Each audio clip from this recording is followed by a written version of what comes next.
بسم اللہ الرحمن الرحیم تبارک الذی بیدہ الملک وہو علی کل شیء قدیر الذی خلق الموت والحیات لیبلوکم ایکم احسن عملا وہو العزیز الغفور۔ درود پڑھے محمد علیہ۔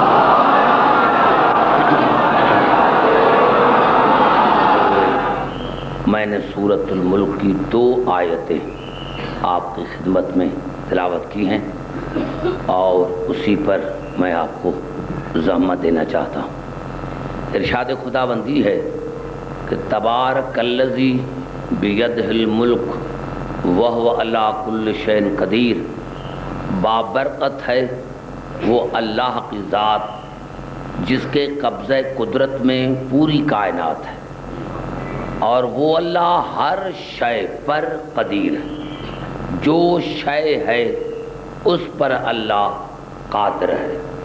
الذی خلق الموت والحیات، اسی اللہ نے موت اور حیات کو خلق کیا۔ پتہ چلا کہ موت اور حیات مخلوق ہے، موت اور حیات جو ہے یہ مخلوق ہے۔ الذی خلق الموت والحیات، اللہ وہ ہے جس نے موت اور حیات کو خلق کیا۔ کیوں؟ لیبلوکم، تاکہ وہ اللہ تمہارا امتحان لے، تمہیں آزمائے۔ ایکم احسن عملا، اسی لیے آزمائے کہ تم میں کون ہے جو حسین ترین عمل کرتا ہے، تم میں کون ہے جو بہترین عمل کرتا ہے، حسین ترین عمل کرتا ہے۔ آپ نے دیکھا اگر ایک ایک لفظ پر میں بات کروں تو میں سمجھتا ہوں کہ اس کے لیے اشرے کی ضرورت ہے، لیکن میں تھوڑی سی آپ کو زحمت دینا چاہتا ہوں۔ سب سے پہلے کہ اللہ نے فرمایا کہ اللہ وہ ہے جس کے قبضہ قدرت میں پوری کائنات ہے، اور وہ اللہ ہر شے پر قادر ہے، اور اس نے موت اور حیات کو پیدا کیا، خلق کیا۔ پہلے موت کا ذکر کیا ہے، بعد میں حیات کا ذکر کیا ہے۔ ہونا یہ چاہیے تھا کہ وہ اللہ ہے جس نے حیات اور موت کو پیدا کیا، لیکن اللہ نے موت کو مقدم رکھا ہے حیات پر۔ اللہ نے موت کو حیات پر مقدم رکھ کے عالم انسانیت کو بتایا کہ موت کسی مصیبت کا نام نہیں ہے، موت بربادی کا نام نہیں ہے، موت نابودی کا نام نہیں ہے، موت ابدی زندگی کا نام ہے۔ یہ جو موت ہے یہ کسی نابودی کا نام نہیں ہے، بربادی کا، کیونکہ اللہ نے موت اور حیات کو خلق کیا ہے۔ میرے دوستوں، میرے بزرگوں، میرے محترم سامعین، علماء اکرام، عجیب ہے، آپ مجھ سے بہتر جانتے ہیں کہ پوری کائنات جو ہے یہ مخلوق، اللہ نے ہر چیز پر قادر ہے، اور یہ چیز جو ہے ہر شے پر جس پر اللہ قادر ہے، میں نے عرض کیا موت مخلوق ہے، حیات مخلوق ہے، یہ پوری کائنات جو ہے یہ مخلوق ہے۔ اور مجھے کی حدیث رسول کی یاد آتی ہے کہ حضور نے فرمایا اول ما خلق اللہ نوری، اول ما خلق اللہ، یہ مبتدا ہے، نوری خبر ہے۔ رسول نے فرمایا جس کو بھی تم مخلوق سمجھو گے تو اس میں سب سے پہلے میرا نور ہے۔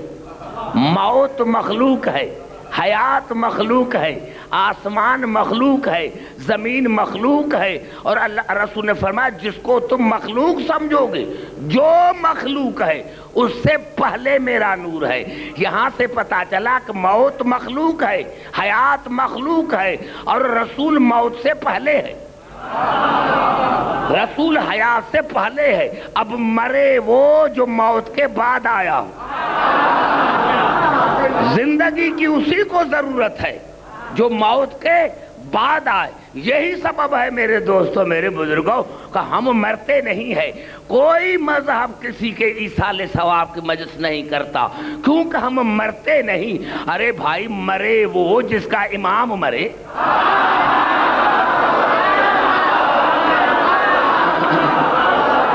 ہم کیوں مرے؟ کیونکہ موت نہ تھا، ہمارے ائمہ تھے، حیات نہ تھی ہمارے ائمہ تھے، اور اللہ نے فرمایا کہ میں نے موت اور حیات کو خلق کیا ہے تاکہ میں اللہ تمہارا امتحان لوں۔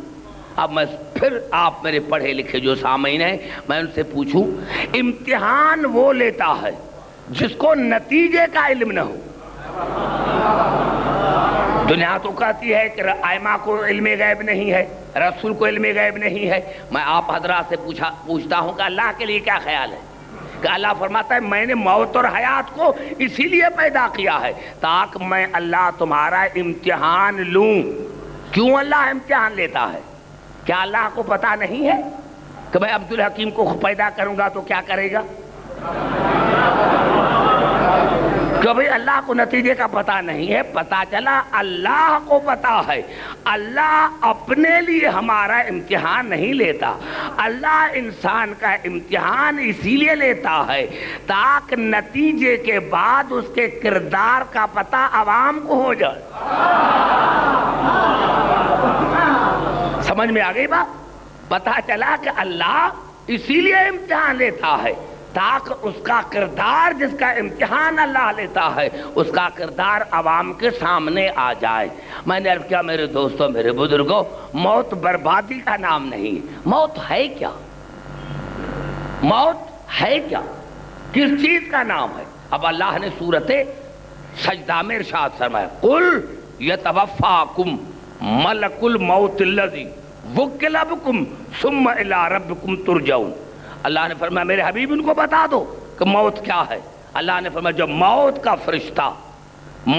فرشتہ جسم سے روح کو الگ کر دیتا ہے تو تم پر موت واقع ہوتی ہے۔ موت کا فرشتہ ملک الموت، اگر میں سمجھتا ہوں کہ یہ آیت میں سمجھا سکوں، اللہ نے فرمایا قل یتوفاکم ملک الموت الذی وکل بکم ثم الی ربکم ترجعون۔ میرے حبیب ان کو کہہ دو ان کو کہ موت کسے کہتے ہیں؟ جب تمہارے جسم سے ملک الموت روح کو الگ کر دیتا ہے تو پھر موت واقع ہوتی ہے۔ ملک الموت روح کو الگ کر دیتا ہے، یا اللہ کیوں؟ تو ہمارا روح قبض نہیں کر سکتا جو ملک الموت کو بھیجتا ہے؟ اب یہ بڑا جملہ ہے جو میں نے آپ کی خدمت، پتا چلا ملک الموت کو اللہ نے اتنی طاقت دی ہے نا، اللہ نے طاقت دی ہے، یہ تو ماننا پڑے گا نا کہ ملک الموت کو اللہ نے اتنی طاقت دی ہے نا، ملک الموت کو اللہ نے اتنی طاقت دی ہے نا کہ انسان کا روح قبض کر سکے۔ ارے افسوس کی بات ہے، اور ملک ہیں کیا؟ ارے یہ تو ملک الموت ہے، وہ جو کہتا ہے کہ نا خیاط الحسین، میں حسین کا دردی ہوں، جو سید الملائکہ ہے۔ اور میرے مولا علی نے فرمایا کہ ان الملائکۃ خدامنا و خدام شیعتنا۔ ارے جو علی کا غلام ہے، اللہ اگر اس کو طاقت دے تو انسان کا روح قبض کر سکتا ہے، اور تو کہتا ہے علی کیسے مار سکتا ہے، علی کیسے مار سکتا ہے؟ ارے جب علی کا غلام مار سکتا ہے،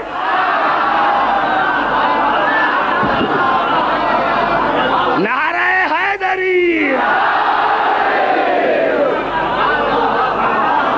میں یہ تو نہیں کہہ رہا بھائی، اللہ نے طاقت دی ہے نا، اللہ یہی سب۔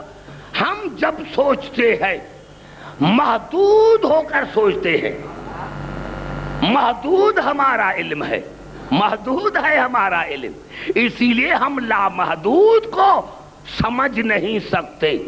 میں ابھی آ رہا تھا تو میں نے دیکھا کہ ایک چڑیا ہے، اس نے ہاتھی کو مار دیا، اور میں نے آن کے یہاں ممبر پر بات کی کہ بھائی عجیب بات ہے کہ ایک چڑیا نے ہاتھی کو کیسے مار دیا۔ میں نے کہا بھائی دیکھو عبدالحکیم تو پڑھا لکھا ہے، یہ کیسے ہو سکتا ہے کہ چڑیا ہاتھی کو مار دے؟ کیونکہ آپ کی عقل محدود ہے،